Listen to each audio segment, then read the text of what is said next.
Uyingizni bir kunda sotib olishni xohlaysizmi? Unda bu videoni siz oxirigacha ko'ring, manfaatli bo'ladi.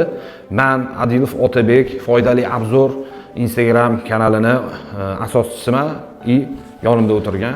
Men Bilolman, uy-joy bor asoschisiman, Instagram profilimni yurg'izaman. Hammaga assalomu alaykum.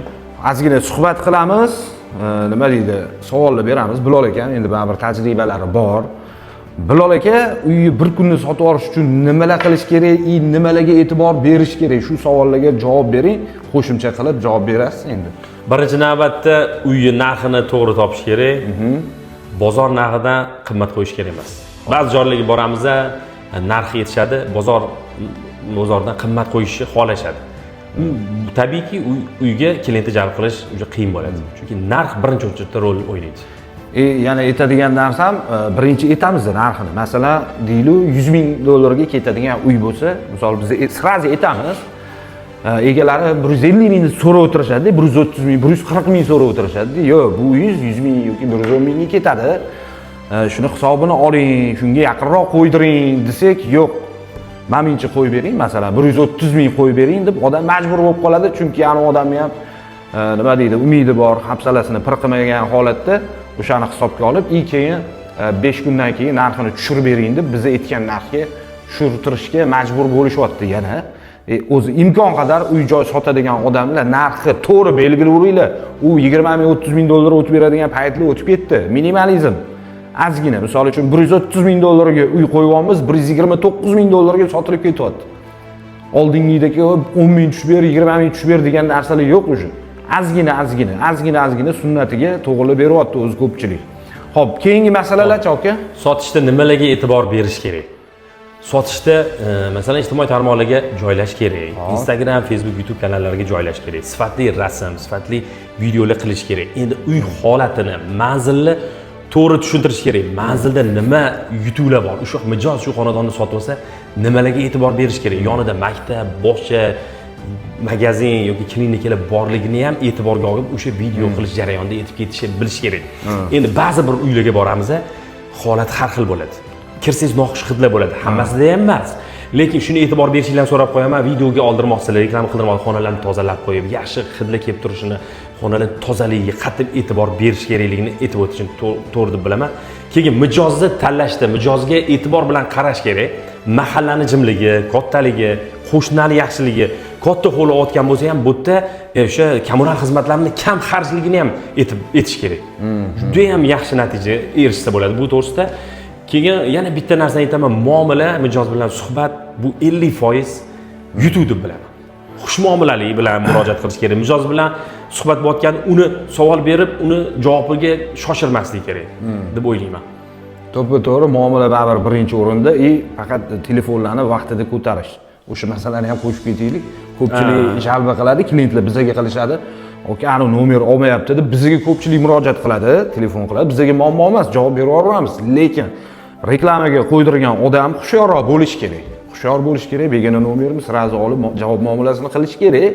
Endi joy tezroq sotib olish uchun baribir harakat qilish kerak-ku. Bir xil bo'ldi, qo'ydirib oldim deydi, o'tiradi. Bizda imkon qadar bugunga olingan syomkani bugun qo'yib yuborishga harakatini qilamiz. Chunki ertaga cho'zishimiz kelmaydi, chunki ertangi ishimiz undan ham ko'payib ketib qolishi mumkin. O'shani hisobiga bugun olindim, imkon qadar bugun uzoq ertasiga qo'yamiz. Xo'p, yana nimalarga e'tibor beramiz, aka? Endi aytdim, muomalaga e'tibor berish kerak, xonani tozaligiga, lokatsiyalar hammasi e'tiborga molik joylar.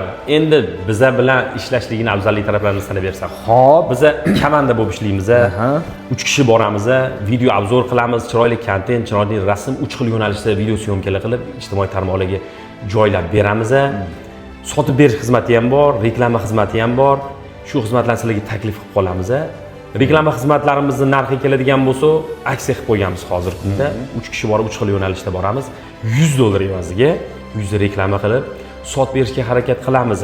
Endi $100 bilan siz uyingizni bemalol sota bilasiz, agar biz aytgan shu omillarga e'tibor bilan qarab, narxlarni to'g'ri qo'ya bilsak, uyingiz shu $100 evaziga uyingizni sota bilasiz. To'g'ri. Sotilganlar juda ham ko'p. $100 reklamaga pul ajratishyapti. Joy sotilib ketyapti. Sotib berish xizmatiga chaqirishgan, sotib berish xizmatini aytsa, menimcha unaqalari variantlari ham bor. Imkon qadar o'zi insonlarga, mana bizani kuzatayotganlarga imkon qadar reklama xizmati qulay o'zi, narxi zo'r uylar o'zi biladi, hani sotuvchilar ham narxi zo'r bo'lsa 2000-3000 dollar misol uchun maklerskiy bermayman-da, 100 dollar bilan ishimni hal qilaman deydiganlar o'zi bor, unaqalar ishini bitirib tashyapti. Gap bo'lishi mumkin emas, endi hani sanab o'tirmayman. Nechta joy sotilgan nima qilgan, endi xudo xolisa qo'ldan kelgancha biz tushuntirib beramiz, boshqa qilamiz. Avvalambor Allohdan. Endi biz sababchi bo'lib qolamiz ko'p narsaga. Xudo xolasa odamlar xursand, o'zimizga nechta odam yetadi, minnatdorchilik bildirishadi. Gap yo'q deb ozgina suyunch pullarni ham berishadi. Gap bo'lishi mumkin emas reklamadan tashqarida. Men endi misol shunaqa olamiz demoqchi emasman, lekin shunaqa ko'pchilikga xudo xolasa inshaalloh foydamiz tegyapti. Keyin yana bitta narsa, har bir sohada ko'ra olmaydigan insonlar bor-da. Masalan, ya'ni negativchilar bor-da, misol uchun. Bitta joy reklamasini qilsangiz, qimmat, bu o'zi uy olmaydi. O'shalarga qisqacha va lo'nda. Endi bizning ishimiz uy oldi sotisida sizlarga manfaatli reklamani taklif qilish bo'lsa, ularning ishi negativ yozishdan iborat. Nega ham endi befarq qolmaymiz? Endi negativ yozgandan ko'ra tur o'rningdan ishla, yugur deb bitta shunaqa lo'nda javob bera olaman. To'g'ri. Undan ko'ra o'sha negativ kerak emas. Biz ham tirikchilikda yurgan odamlarmiz. Masalan, negativ yozib o'zini ham, bizani ham boshimizni ortganda foydasi yo'q. Imkon qadar endi bizda inshaalloh kam o'zi negativlar, imkon qadar negativ bo'lmaydigan ish harakatini qilamiz. Imkon qadar o'sha negativ bo'lmasin deymiz.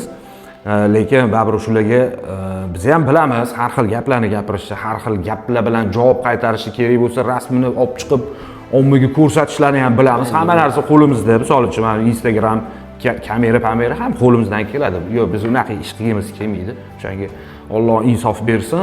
Ilohim xalqqa foydali ish qiladigan, oilasiga foydali ish qiladigan odamlar bo'lsin, o'sha negativchilar ham o'zimizga o'xshagan inson. Faqat hamma narsani chuqur o'ylab olishadi, yo chuqur o'ylamaydi. Agar uy olish niyatingiz bo'lsa, masalan, biz manzilida adashib qolishimiz mumkin yoki nimadirda adashib qolishimiz mumkin. Nomer bo'ladi, egalarining nomeri, bemalol telefon qilib, yana batafsil informatsiyalarni olsanglar bo'ladi. Ja bo'lmagan taqdirda bizga telefon qilsanglar, hali Instagram tepasida nomerimiz turadi, hammaniki turadi. Telefon qilsanglar, batafsil o'zimiz ham tushuntirib beramiz, tushunmagan odamlar bo'lsa.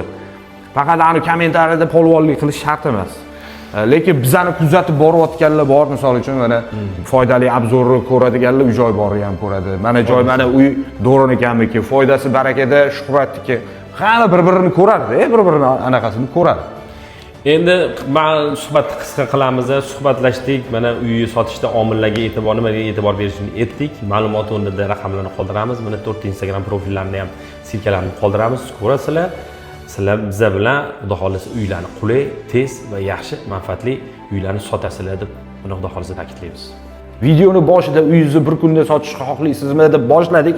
Bu salloq edi, noto'g'ri tushunmaysizlar, lekin bir kunda sotishni bilamiz biz ham. To'g'rimi aka? To'g'ri, bilamiz. Bilamiz. Bozor narxidan arzon degan narx bor-da, bozorda arzon narx bor.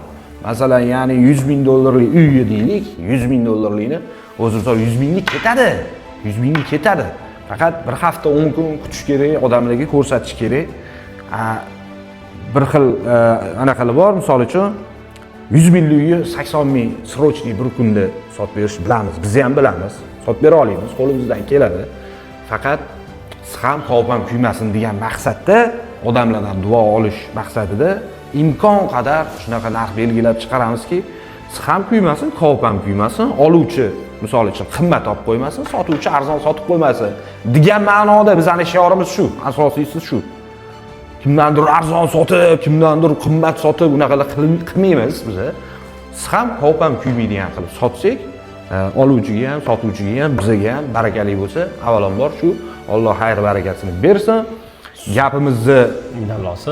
Gapimizni indallosi shuki, bir kunda uylarni sotishni xohlasanglar, imkon qadar shu bozor narxini chiqaramiz, tozalikka rioya qilamiz, sifatga rioya qilamiz. Sotuvchilar o'zligi bilishadi. Narxlarni to'g'ri belgilab, xudo xolisa chiqarib olsa, inshaalloh bir kunda sotilib ketish ehtimoli juda ham katta. Hujjatlari tayyor bo'lsa, ya'ni shunga ham hujjat to'g'risida ham e'tibor berib qo'yish kerak. Hujjatlar bo'lishi kerak. Ha, tayyor qilib qo'yinglar, iloji bo'lsa, sotish reklamaga chiqarishdan oldin to'g'irlab qo'ysanglar, hujjatlarini xudo xolisa bemalol mana notariusga tayyor qilib qo'ysanglar, qiynalmaysizlar. Oluvchini ham, sotuvchini ham ortiqcha vaqt ketmaydi. Xudo xolisa imkon qadar yaxshi bo'ladi. Xo'p, yana nima, nima ma'lumotlarimiz bor? Mana Kamandada ishlayapmiz, Kamanda ishlaymiz, bilasizlar. 4 kishimiz, syomkaga 3 kishi urg'u beramiz, bitta odam zapasda turaveradi. Misol uchun mana hozir Do'roniga ham ketganlar Xitoyga masalan, mana shunaqa almashib qolish ehtimoli bor-da. Endi urg'u beradigan narsamiz hammasini aytdik menimcha. O'sha Kamanda bo'lib ishlaymiz, 3 Instagram profil, 3 kishi bo'lamiz, har xil yo'nalishda video reklamalarni qilib, to'g'ri joylab bilib, xudo xolisa joylab beramiz, raqam qoldiramiz, shu qo'ng'iroq qilsin, sotib. Raqamlar qoldiramiz, bemalol aloqaga chiqaverasizlar. Lekin yana bitta narsaga beraman-da, savol beraman. Kamanda foydasi qanaqa ekan? Ha, Kamanda o'sha bir o'zingizni bo'riydi degan maqolam bor. Ko'plikda juda ham yaxshi kuch. Qisqa muddatda ko'p tajribaga ega bo'ldik. Biz bir-birimiz bilan fikr almashdik, muloqot qildik. Birimiz uni bildik, birimiz buni bildik. Yaxshi natijalarga erishyapmiz. O'zi bilan ham juda yaxshisini eshityapmiz. Endi biz Instagram profilda yoritib bormayapmiz. Endi yoritishi bizga o'zi kerak bo'lsa, o'sha bu yoqqa yoritib ham boramiz. Odamlarning suhbatini ham qo'yib borishga harakat qilamiz endi bu yoqda. Iloji bo'lsa mana shunaqa videolarni ko'proq chiqarishga xohlaymiz, chiqaramiz, imkon qadar foydali bo'lsa. Bo'ldi, xudo xolisa. Bilol aka, sizga kattakon rahmat. Sog' bo'lasizlar, salomat bo'lasiz, sizga ham rahmat. Mamnun bo'ldik, suhbat yaxshi bo'ldi. Sog' bo'linglar, salomat bo'linglar. Kamandaga ko'z tegmasin, 2 kishi endi sababli.